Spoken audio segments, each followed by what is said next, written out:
Assalomu alaykum hammaga. YouTube kanalimga xush kelibsiz. Darsimizni boshlaymiz. Study more, lesson 3. Uchinchi darsni ko'rib ketamiz. Birinchi va ikkinchi darslarni YouTube'da qo'yib borganman. O'shalarni ko'rishingizni tavsiya qilaman. Keyin uchinchi darsni ko'ring. Okay, bugun nimalar haqida gaplashamiz? Okay, first of all, let me explain the plan of our lesson. Nimalar haqida ko'rib ketamiz. Study more, aynan ko'proq dars qilish, albatta, planning haqida bo'ladi. Planning deganda kun tartibini rejalashtirish, to'g'ri rejalar qo'yish va nimalarga e'tibor berish kerak. Discipline haqida, intizom haqida va distractions, ya'ni chalg'ituvchi omillar va chalg'ituvchilar haqida qisqacha gapirib o'tamiz. Okay, if you're ready, let's start our lesson. Dars boshlanishidan avval har safar study more darslarim o'tishda aytaman shuni. Note qilib olish uchun daftar va ruchka oling, chunki kerakli ma'lumotlar berib ketadi. Agarda siz yo'lda bo'lsangiz yoki darslarimni yo'lda eshitib ketayotgan bo'lsangiz, imkoningiz bo'lmasa note qilishga, unda tayyor faylni olsangiz bo'ladi. Shu faylni Telegram kanalimga tashlab qo'yaman. Bemalol foydalansangiz bo'ladi. Telegram kanalimni izohlarda ssilkasini qoldiraman, qo'shilib olsangiz. I'll share a lot of files there. Ko'p fayllar bor. Okay, if you're ready, let's start. Demak, birinchi navbatda study more. Ko'proq dars qilish uchun siz birinchi kun tartibingiz va hayot tarzingizni o'zgartirishingiz kerak. Transformation qilishingiz kerak. Vaqtli turish, runninglar, yugurish, sport bilan shug'ullanish, aktiv bo'lish, hayotingizni rejalashtirib, har bir kuningizni rejalashtirib, nima desam, vaqtingizni ayab, screen time'ini hammasi haqida gapirib o'tamiz. Chunki baribir ilmga kirishyapsiz, darslarni boshlagansiz, misol uchun dars qilishni, faqat dars qilish bilan bo'lmaydida, hamma narsa o'zgarish har tomonlama bo'lishi kerak. Salgina vaqtli turishdan yoki ertalab yugurishga borishdan boshlanishi kerak. That's why bular juda ham muhim. O'zim ham shunday transformation qilganman. Chunki bu juda ham yordam beradi. Misol uchun deylik, odatdan ko'ra 1 soat vaqtli tursangiz, kuningiz ham uzun, ham barakali o'tadi. Runningni hammaga tavsiya qilgan bo'lardim. Ko'pchilik aytadi, balo bormi, yosh qizga ertalab turib yugurishga deyishadi. Masalan, o'zimni onam. I'm just explaining. Nimaga? Yes, chuquraman. Nimaga chiqmasligim kerak? Running qilsangiz, energiya olasiz. Kuningiz shunaqa zo'r o'tadi. Kun davomida sizga bu quvvat beradida. Keyin kechga charchab qolib maza qilib uxlaysizda. Running bu boshqacha hissiyot. Chunki hamma uxlab yotibdi, siz ertalab turib, kuningizni running bilan boshlayapsiz. Faqat yoshlarga emas, kattalarga ham tavsiya qilgan bo'lardim. Deylik, mayli running bo'lmasa ham oddiy yurishni tavsiya qilgan bo'lardim. Chunki toza havoda, toza miya, like you will refresh your mind and get some kind of how to say new thoughts. Kuningizda qanday o'tishi, qanday bo'lishini fikrlab, toza havoda sayr qilib kelsangiz, хотя бы yarim soat, 40 minut bo'lsa ham ancha foyda beradi. Xo'p, exercising haqida gapiradigan bo'lsam, bu muntazam tarzda exercise qilish uyda bo'ladimi yoki sport zalga chiqib shug'ullanasizmi, ancha foyda beradi exercising ham. Chunki baribir ilmga kirishyapsiz, siz jismonan quvvatingiz bo'lishi kerak. Chunki charchab qolasiz. Agarda jismonan shug'ullanib tursangiz, bu sizga energiya beradi va kun davomida yaxshi tetik bo'lasiz. Okay, daily plan haqida alohida to'xtalib o'tamiz. Daily plan bu kun davomida to'g'ri rejalashtirish. Chunki bilamiz, ko'pchilik rejalashtirmaydi. Buni tavsiya qilgan bo'lardim, chunki baribir kuningiz davomida nimalar qilishingizni aniq bilishingiz kerak. It is really, really important. Va screen time haqida ham gaplashamiz. Screen time bu o'sha qancha vaqt sarflaysiz dars qilishga, qancha vaqt sarflaysiz yugurishga, misol uchun. Har birini hisoblaydigan programmalar ham bor. Yoki deylik, social mediaga qancha vaqtingiz ketadi. Shular haqida alohida gapirib o'tamiz. So, let's continue. Keyingisi time balance, aynan vaqtingizni boya aytganimdek to'g'ri taqsimlashingiz. dars qilish vaqtlaringizgacha ko'rib ketsangiz, o'zingiz ham ilhomlanib ketasizda. Misol uchun, menda ikkita eng yaxshi programmalar bor. Ularni ham silkasini izohda qoldiraman. Bemalol yuklab olsangiz bo'ladi. Birinchisi Time Balance. Time Balance, buni ham ustozimdan eshitganman. Birinchi, nima desam, Time Balancedan foydalanmasdim. Faqat o'zim uchun timer qo'yardim va vaqtini hisoblab borardim, qancha dars qilishimni. Lekin shu programmani eshitganimdan keyin juda ham aktiv ishlatishni boshladim. Time balance, bu yerda siz dars vaqtlaringizni hisoblab ketasiz. Necha soat dars qildingiz kun davomida, haftasiga necha soat dars qilyapsiz. Ko'rsangiz maza qilib ilhomlanasizda, voy shuncha dars qilibmanmi deb. It's like it gives you motivation somehow. That's why my recommendation time balance'ni yuklab olishingizni tavsiya qilgan bo'lardim. Keyingisi Strava degan programma. Stravani ham bu running marafonlarga chiqqanimda ham bilib qolganman. Marafonda, running marafonlarda ko'pchilik kilometrlab yugurishadi va ana Strava programmasidan foydalanganmiz o'sha paytda ham. Ko'proq marafonlarga ham chiqib turaman. Shunaqa klublarga ham qo'shilsangiz bo'ladi. Juda ham sizga motivation beradi, chunki hamma birgalikda yuguryapti-da, tushunyapsizmi? So, Strava programmasi ham yaxshi. Deylik, mana ertalab yugurishga chiqdingiz. Hattoki qayerlarda yugurib chiqdingiz, o'shalarni ham ko'rsatib, line qilib chizib beradi. Vaqtlarigacha ham, kilometrigacha ham ko'rsatib beradi, даже kaloriyalarigacha sizga ko'rsatib beradi. Bu ham qandaydir tarzda sizga foyda olib keladi, chunki albatta ko'rasiz qayerda yugurdingiz, necha kilometr yugurdingiz. Bu ham foydali program hisoblanadi. Hop, ana shu ikkitasidan juda ham actively foydalanaman. Aynan menga kerakli programmalar. Chunki programmalar juda ham ko'p. Endi hammasi ham keraklari bor, keraksizlari bor. Pullik programmalar bor. O'shaning uchun menga eng yoqgan ikkitasi mana shu. Siz ham yuklab olishingizni tavsiya qilgan bo'lardim. Ho'p, keyingi narsa bu study area. Study area bo'lishi juda ham muhim. Chunki mana o'zim ham hozir study areamda o'tirib dars o'tyapman-da. Study areani o'zi oldindan menda study area bo'lgan, har doim dars qiladigan joy bo'lgan. So, dars qiladigan joyingiz bo'lishi juda ham muhim. Nimaga? Chunki ba'zi o'quvchilar borib zalda darsini qiladi. Ana zal deganda mehmonxona. Chunki katta stol bor, mehmonxona tinch, o'sha yerda borib darsini qiladi. Yoki deylik, polda o'tirib darsini qiladi, xontaxtada o'tirib darsini qiladi, boshqa xonaga o'tadi, u yoqdan bu yoqqa har xil joyda yotibdi, ruchkasi u yoqda, daftari bu yoqda. Unaqa bo'lmasin. Iloji boricha bitta o'zingizga study area yaratib oling. Menga ko'p pulim ketmagan. Misol uchun bitta bozorga bordim, 100 ming so'm pulim bilan karta oldim. Karta degani mana ko'rib turibsiz rasmlarda. Salgina visualization bo'lishi uchun. Masalan, mana bu yerda chap tomonda Amerika kartasi turibdi. Buni ham menga sovg'a qilishgan, misol uchun. Visualization qilib, nimadirlar qilib, o'zingizni study areasini yaratsangiz bo'ladi. O'zingiz qo'llaringiz bilan nimadir yaratib, chiroyli qilib yopishtirib, visualization bo'lishi kerak-da. Kirganingizda dars qilib ilhomlanishingiz kerak. Menda har doim shunaqa, xonam toza turadi, artib chiroyli qilib qo'yaman. Shunday kirganimda ruchkalarim, daftarlarim, qalam, hamma narsa tayyor. Shunda mana shu svechalarimni yoqaman-da, darsimni qilaman va bu juda ham how to say, gives me motivation somehow and inspiration. Aynan ilhomlanaman, dars qilgim keladi realni. Qachonki xonangiz toza bo'lsa, dars qiladigan joyingiz bo'lsa, o'shanda miyangiz ham birinchi focused bo'ladi. Aynan diqqatni jamlash ham oson bo'ladi va nimadirlarga chalg'imay qolmaysiz. Chunki xonangiz, tasavvur qiling, xonangiz rasvo, dars qilgingiz, qanaqa qilib dars qilgingiz keladi? O'zingiz ham xuddi charchagandek his qilasiz, ilhomlanmaysiz. U yoqni tozalash kerakmi, dars qilish kerakmi? Shuning uchun my recommendation baribir study area bo'lishi kerak.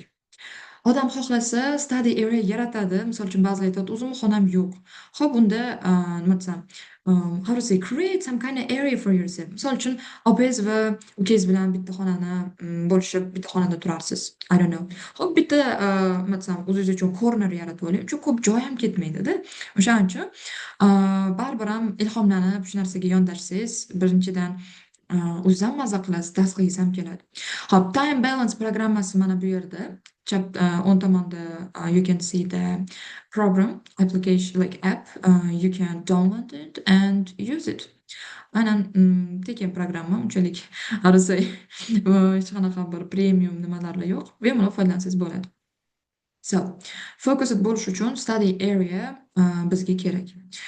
Va study area uchun alohida bitta dars o'tib beraman. Chunki baribir bu juda ham, nima desam, qiziqarli mavzuda. O'shaning uchun alohida yana bitta dars bo'ladi study areaga yo'naltirilgan. So, let's move on. Keyingi narsa bu discipline, intizom. Disiplin bu juda ham muhim. Chunki mana maqsad qo'ydingiz, maqsadingizga erishishingiz kerak, to'g'rimi? Ba'zilar bor boshlaydida, zo'r motivation bilan boshlaydi. Mana masalan videoni ko'ryapsiz, ilhomlanyapsiz, bo'ldi deyapsiz, study arealar qilaman, ertalab yugurishga chiqaman deyapsiz-da. Xo'p, boshida bir hafta zo'r, ikkinchi hafta yo'qda, уже to'xtatib qo'ydingiz. Unaqa bo'lmasin, ko'pchilikka shu narsani maslahat bergan bo'lardim. Faqatgina dars qilishda emas, boshqa narsada ham ko'pchilik ilhomlanib qilgisi keladi-da, deylik kursga qo'shiladi. Bo'ldi, kurs oxirida tashlab qo'yadi.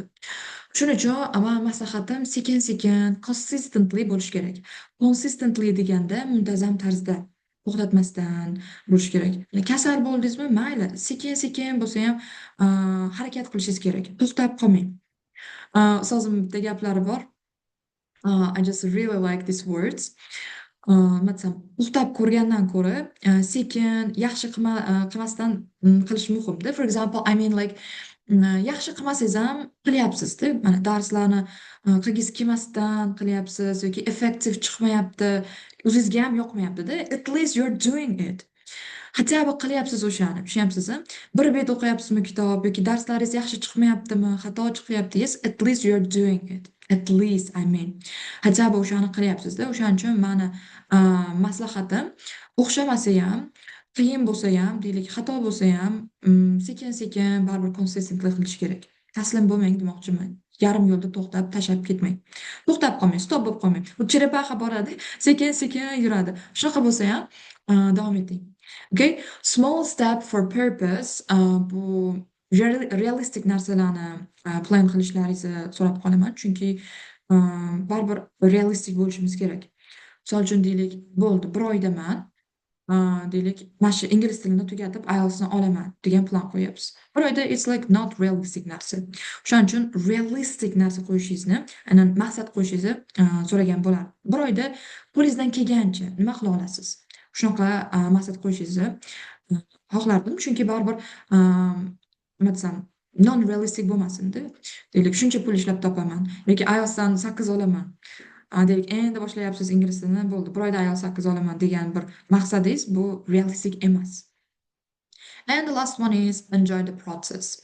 Protsessdan ilhomlanib, ba'zi qilib dars qilishingiz kerak. Ba'zilar bor siqilib, o'ylab, voy qachon shu IELTSni olaman yoki qachon shu testdan, imtihondan o'taman degan bir xayollar bilan o'qiydi, xohlamasdan. Agar siz enjoy qilsangiz, o'sha protsessdan ilhomlanib dars qiladigan bo'lsangiz, birinchidan o'zingiz ham maza qilasiz. Keyin samarali ham chiqadi. Qilayotgan ishlaringiz har bir kir-chikirigacha analyze qilib qilsangiz. So, qilishingiz kerak bo'lmagan narsalar bu very big purposes, juda ham katta bir maqsad qo'yish, bir oy davomida bir haftada qilib bo'lmaydigan narsalarni qo'yib tashlash. Juda ham ko'p maqsadlar ham qo'yib tashlamang. Misol uchun deylik, bo'ldi, bir haftada shuncha narsalar qo'yib tashlayapsiz o'zingiz uchun. Birinchidan not realistic narsa. Not consistency, to'xtab qolish. Not enjoying the process, bu protsessdan ilhomlanmasdan, xohlamasdan qilish darslarni. And distractions bu chalg'ituvchi omillar. Bularga alohida to'xtalib o'tamiz. Distractionlarga alohida to'xtalib o'tamiz. So, let's talk about the distractions. It is a very big topic and ko'pchilik chalg'ib qoladi. Hamda bo'lgan, mana dars qilyapsiz. Bo'ldi. Shuni telefoningizni olasizda, yarim soat qolib ketasiz telefoningizda. Mana tasavvur qiling, mana reading qilyapsiz-da, IELTSdan. Reading qilyapsiz, shundoq qiyin bo'ldi, telefoningizni oldingiz, Instagramga kirdingiz, 5 minut o'tiraman deb kirganingizdan keyin yarim soat, 1 soat qolib ketganingizni sezmay qolasizda. Shuning uchun distractionlar hammada bor. It's like something natural. So, distractionlarning birinchisi bu smartphones, telefonlar. Telefon, mana shu telefon sizga foyda olib kelishi kerak. Siz telefonga ishlab bermasligingiz kerak, tushunyapsiz-a? U sizga ishlab berishi kerak. Nima desam, u sizga ma'lumot berishi kerak, u sizga foyda olib kelishi kerak. Siz unga ishlab bermang. Telefon quli bo'lmang demoqchiman. Qasi, chunki o'zim ham mana Instagram bor edi. To'g'risi, Instagram yaxshi yo'lda foydalanardim, content maker edim, yaxshi kontentlar olib chiqardim. Keyin bir kuni o'zimga o'zim savol berdim. Okay, Gulmira, why do you need Instagram? Nimaga senga Instagram kerak? deylik hayotimdagi o'sha mana jimga chiqqanlarim yoki dars qilayotganlarimni rasmga post qilaman. Xo'p, kimga kerak shu? Odamlar ko'rdi. Bo'ldi. Odamlar ko'rdi, like bosdi. So why do you need this Instagram? Do you want some kind of, I don't know, odamlar e'tiborni xohlayapsanmi? Nima xohlayapsan Instagram? Why do you need Instagram dedimda, shuni udalatib qo'ydim. To'g'risi hayotim birinchidan bo'shashdi. Keyin chalib qolmadim. Boshida salgina qiyin bo'ladi, lekin Instagramsiz hozir bemalol I'm just living without Instagram. So, bir kun yuklab olaman Instagramni. Shu ham qaysi maqsadda? Content qilish uchun, study more contentlari qilish uchun Instagram yuklash niyatim bor. Hali emas, lekin tayyor bo'lgan paytda yuklab olaman. But not now. Va sizga ham savol. Mana Instagramingiz bor. Ko'p yoshlar videomni ko'rayotgan bo'lishi mumkin. Endi farqi yo'q, yoshlar, yoshi kattalar bo'lishi mumkin. Xo'p, Instagramingiz bor. Sizga savol. Instagram sizga pul olib kelyaptimi? Yoki Instagramda ishingiz qandaydir blog yurityapsizmi? Xo'p, why do you need Instagram then? O'ziga bitta savol berib ko'ring-da. Birinchidan vaqtingizni olyapti. O'sha Reels'larda qanaqadir bir foydali narsa yo'q. Foydali narsa bor deb o'ylasangiz, no. Hech qanday foydasi yo'q. 1 minutlik videoni qandaydir foydasi bor deb o'ylaysizmi? No. Motivation olaman desangiz, qanaqa motivation? What the hell? Qanday motivation bor Instagramda? Hech narsa yo'q. That's why my own recommendation, please delete Instagram. Udaletib tashlang. TikTok, TikTok haqida gapiradigan bo'lsak, TikTok yaralganidan beri menda umuman yo'q o'sha program. Birinchidan qiziqmaganman, вообще kerak emas. Hamma like bullshit. Hamma narsa o'sha yerda.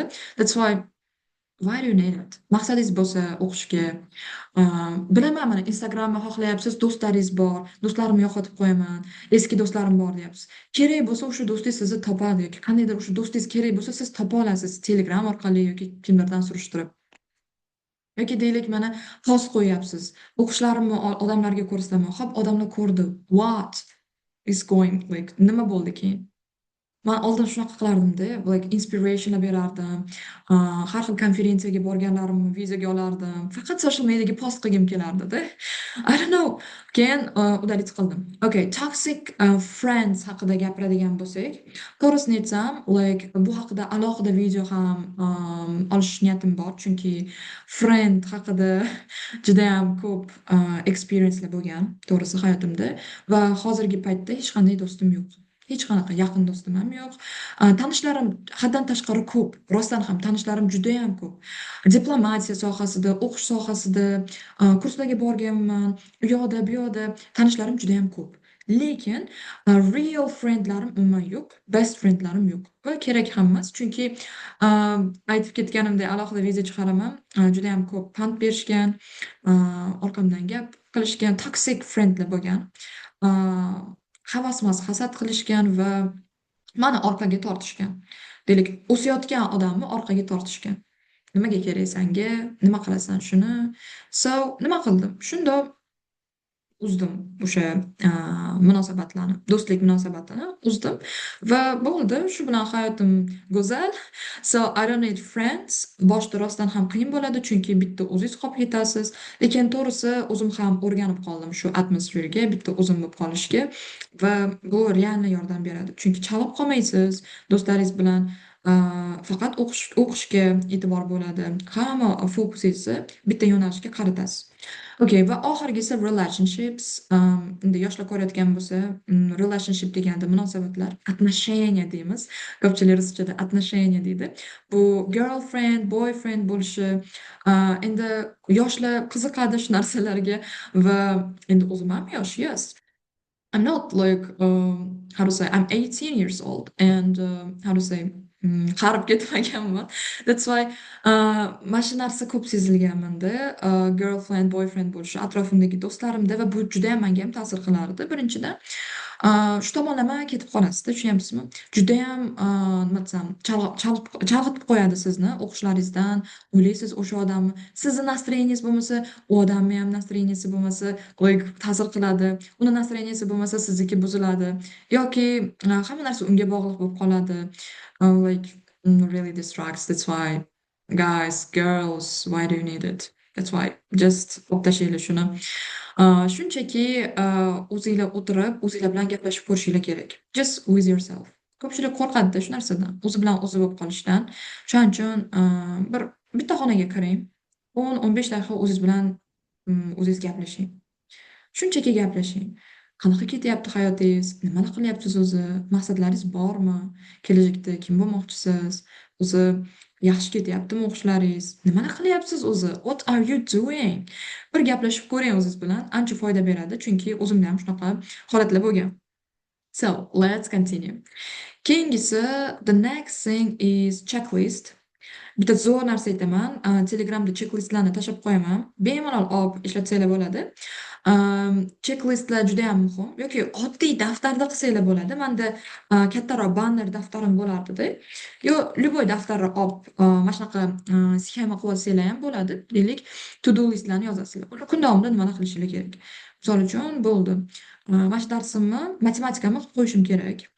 Keyin misol uchun trenirovkaga borib kelishim kerak. Ingliz tili kursimga borib kelishim kerak, darsini qilishim kerak, kechga bitta video ko'rishim kerak, kino ko'rishim kerak. Hammasini yozib chiqasizlar. Bu yoqda priorities. Eng muhim ishlarni bu tomonda yozib qo'yasizlar.